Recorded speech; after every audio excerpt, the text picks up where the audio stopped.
Hey guys, my name is Jonathan Reich. Today I want to continue to talk about some of the more technical accounting aspects that you can find in some different accounting software. So, a little bit about me. I'm a licensed CPA in the state of Louisiana. I deal with a ton of different clients who use a ton of different software. So, I kind of need to be familiar with a lot of them. And some of these I'm more familiar with than others. Like obviously, a lot of small business owners are going to use QuickBooks or Xero or Wave or FreshBooks, something like that. But there are also other ones out there that really kind of nail today's topic on the head, and that is accounting platforms that can handle a bit more technical type of accounting. So, QuickBooks, you're going to get your typical debits, credits, journal entries. You're going to be able to make it fit for most small businesses, in my opinion.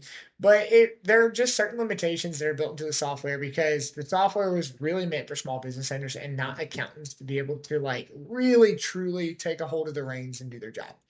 And so today I want to talk about some of the softwares and some of the things that they can do. And we'll go ahead and kick that off. So the first one that I want to talk about is actually Thomson Reuters. I use Thomson Reuters to file taxes, and that's why I've chosen this one to be like on the list of the technical accounting softwares because it is very technical. Whereas most business owners are going to want to be familiar with the financial side of bookkeeping. They're not really worried about their tax basis of bookkeeping, which their CPA that they talk to once or twice a year is going to kind of be in charge of. It's very technical in that it can basically allow you to run your second set of books for your tax basis accounting. So it's going to know like the book value of your assets, what type of depreciation you've taken against them, if there's going to be any depreciation recapture. It's going to be able to classify things like capex versus expenses so that you know that you're depreciating your capital expenditures as opposed to just expensing them in the current tax year. Just things like that. Like it's a really technical accounting software for taxes. And so if you're not really an accountant, you probably don't care. And you may find that you may not care a lot about some of these because they're kind of in depth and in tune. But the next one that we're going to talk about actually hits the nail on the head a little bit better for like small business owners, and that's going to be Puzzle. I've been really happy with some of the technical modules that you can get within Puzzle. So first is they're very AI centric, very AI forward. And so that's really impressive with some of the like automatic categorizations. It can help flag things that may look off. So that's a big plus. But some of the technical features that I, as an accountant, as a CPA, really enjoy are things that like you can't find in QuickBooks. Like something as simple as a Contra GL account. I've mentioned this in other posts, but you can't make a Contra GL account, a true Contra GL account in QuickBooks. And all that is that's like an account, like an income account or a balance sheet account that has the opposite of what a typical account balance would look like. So maybe you have a Contra GL account because you're pulling something out of revenue. Maybe there's a rebate or something.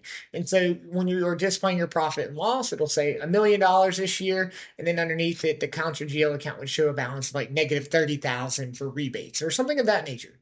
Very simple. A lot of platforms don't have it. Puzzle does. That makes me happy. Other things, you can get access to a fixed asset module. There are things like revenue accrual, liability deferral, things like that. And even though that those are like some of the more commonplace items that you would expect to see in a lot of these accounting platforms, you can't access into it fixed asset module unless you pay them $275 a month, their highest priced plan. With Puzzle, you don't have to worry about that. You don't have to buy their highest priced enterprise plan to be able to get it. It just comes standard with the software. So it does a really good job of basically keeping a tab on things that most business owners aren't going to think of, but their CPAs might. So, like a revenue accrual, let's say somebody prepays you for your services for a year, you don't get to recognize a year's worth of revenue right there in that month. It's actually a liability because you have not yet earned that money. Like if the customer comes back in a month or two and says, "Hey, I'm not happy with how these services are working out. I want my money back."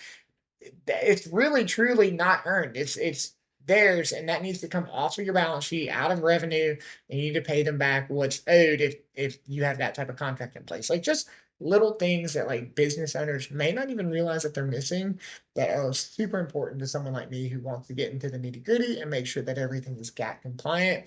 Another example that Puzzle does really well would be like prepaid expenses. So if I prepaid the insurance premium for all my employees for a year, or for 6 months, I want to go ahead and record that as an asset because I'm entitled to receive things over time. QuickBooks really struggles with that, in my opinion. And some of these other softwares you'll find can do it, but they might be just a little bit too much on the nose. So, anyway, been super happy with Puzzle. Let's go ahead and jump over to the next one, which is going to be NetSuite. And so, NetSuite, as much as I hate to say it, is probably the king, if not SAP, but we'll talk about that in a minute, of technical accounting software. So SAP and NetSuite are going to kind of go head to head. You're going to be able to do anything you want within both of these softwares. Anything that you can't do, you can get a module to add to the software, and like a custom dev will come in and basically create that module for whatever you need, but be ready to pay for the privilege.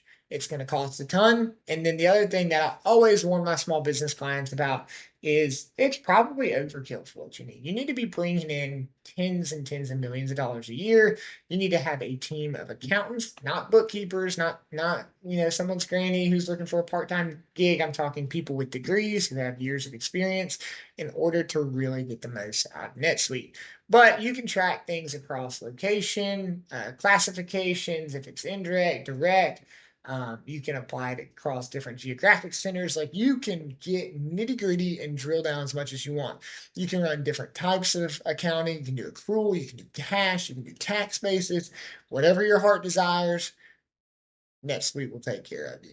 And the same can be said for SAP. So I haven't worked in either of these softwares in the better part of probably 7 or 8 years. And that's because I worked at two Fortune 500s that implemented both of them. And so I would imagine there's been quite a bit of change there, but probably not for the worse. They're both probably still bulletproof. They may have some AI implementations to help stream things and move things along and streamline them. But at the end of the day, they're both going to be able to just really knock out anything that you might need. And a good example for SAP would be using it for something maybe it wasn't built for. And so I was in a very niche industry in oil and gas. We were able to successfully use SAP to keep up with I guess it's called a revenue receipt. It's basically what someone writes a check for. They're telling you what that check would be for. Those remittance details would be 500 pages sometimes. And so we were able to use SAP to track a 500-page remittance detail for a check that could have been just a couple $1,000s. And it was able to handle it relatively seamlessly, although it was still kind of painful, but it could do it. And that's just a really good example of how some of these softwares can just be molded to do whatever you want to do. The next one that I actually really enjoy is Sage Intacct.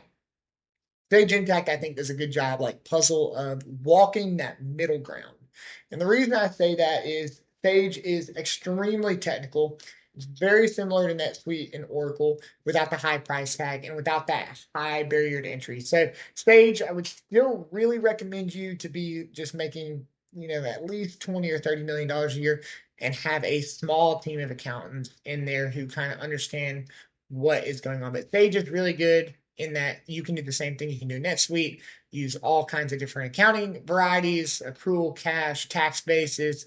You're going to be able to track it across locations. You're going to have your fixed asset modules. You're going to have Contra accounts. You can do anything you want. But without that high price tag and without that need for, just tens and tens of years of experience between your team. So Sage does a really, really good job at that. The other thing is it's very versatile in the industries that it can capture. So, you can run construction accounting through Sage. You can run healthcare, where you've got, a couple million lines of data coming in every month or two. So Sage is really moldable to be able to bend to a lot of businesses. So I would recommend Sage. They do have a wide variety of technical accounting available.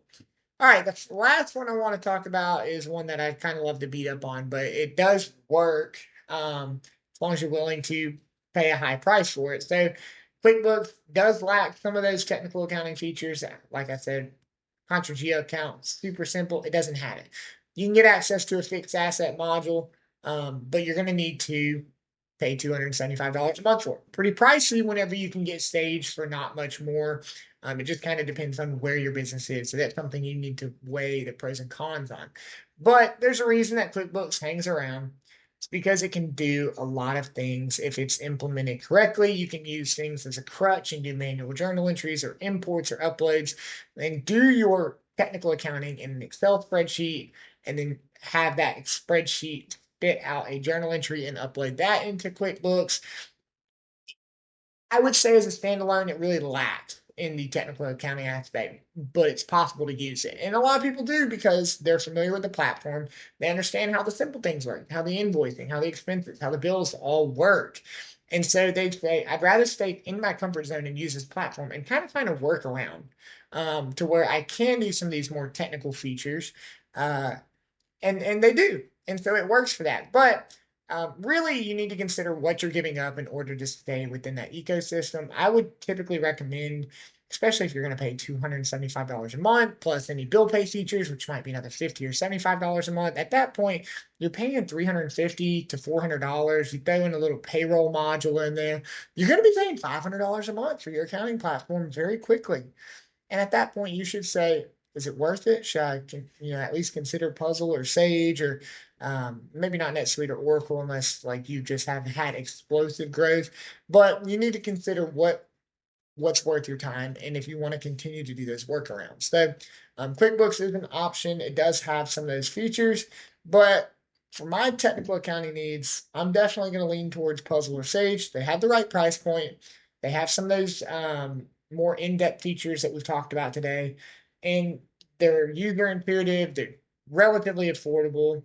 I would not swing on either end of the spectrum and try to get into NetSuite or Oracle, but I also wouldn't try and stay within QuickBooks. But anyway, guys, thanks for watching. I really appreciate it. This has been one of my more favorite topics to talk about because most people only want to be like, show me the numbers, but when I can get into the nitty gritty and talk to y'all about some of the things you may not even know that you're missing, where you're leaving money on the table, it's always my pleasure. So thanks for watching, guys.